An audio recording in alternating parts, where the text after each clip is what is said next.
This is James Mathers at Cine Expo 2018. I'm here with my friend Brian Gaffney. Brian's with Codex these days, but I've known you for years, and you were instrumental in the beginning of this whole thing of color management and helping cinematographers see their vision through to the end. You started Creative Bridge. What year was that?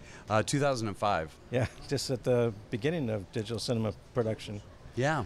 No, interesting. I had been in the visual effects industry for years, and I made a departure and was in the 3D business, selling 3D assets, and had come to a digital seminar that was starting up at NAB. And in the past, we had to deal with computers and how to get a film scan into a computer, and we had to deal with lookup tables, and we had to deal with 8-bit, 10-bit. We had to deal with all these things and help educate people on what was happening to their images.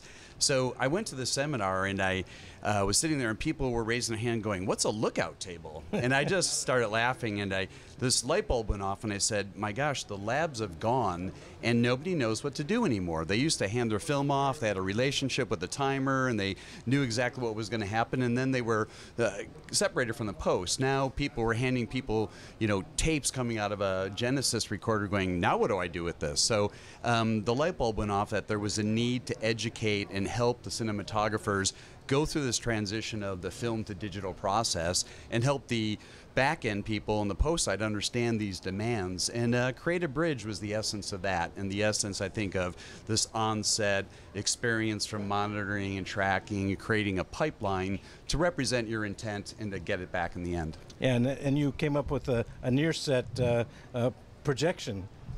Yeah, we had developed this thing called the Mobile Digital Lab. It was basically a large trailer that we put in a real NEC projection system, and we had a scratch playback system, and we were the first adopters of Codex.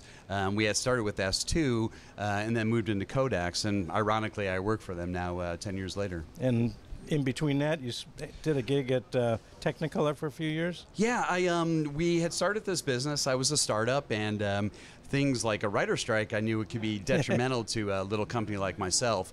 So I went to Technicolor, and I said to them, there's a world changing out there, and you can't stick your head in the sand. You guys own the lab business right now, you own it, but you got to look to the future. And they listened. Technicolor really got it, and they had a product that they had built in the back room called DP Lights, and they said, this is it, Creative Bridge and DP Lights. This is, I think, what will help us move into that. So I was able to work parallel with the color science team along with our traditional lab team and make this transition, not just with the creative front-end people, but also with the back end of Technicolor.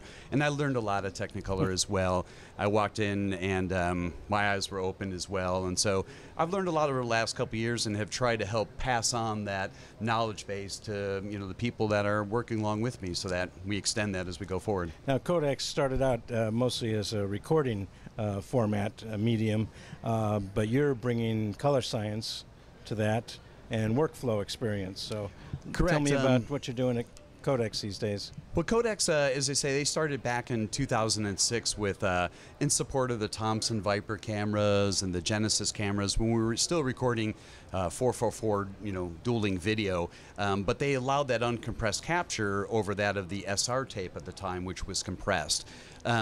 At the time, the color science was really all done in the decks, and the cameras themselves were doing the color science, but the Viper opened that up with that raw output. Yep. And from there, we needed color science to sort of take this image and put it back into the space so that it would look proper. And Codex was pretty involved in that color science as well, but taking the marriage of the Technicolor experience, the workflow experience, we're now evolving into tools that are outside of that recording. We've gone beyond recording with our new Color Synth module that plugs into Final Cut Pro. It offers a lot of hooks that Resolve and some of the other cameras don't have. For instance, when you would shoot film, the gradient in the shadow still kept a color. What we're seeing now with digital cameras is you might shoot a close-up and some of the shadow detail in the neck or skin becomes desaturated and you really don't have the color. And we have tools now to add that color back in, saturation in the shadow. So if you have a chance and you're here at the show, come by. If not, check us out online at colorsynth.codex.online, or give me a call.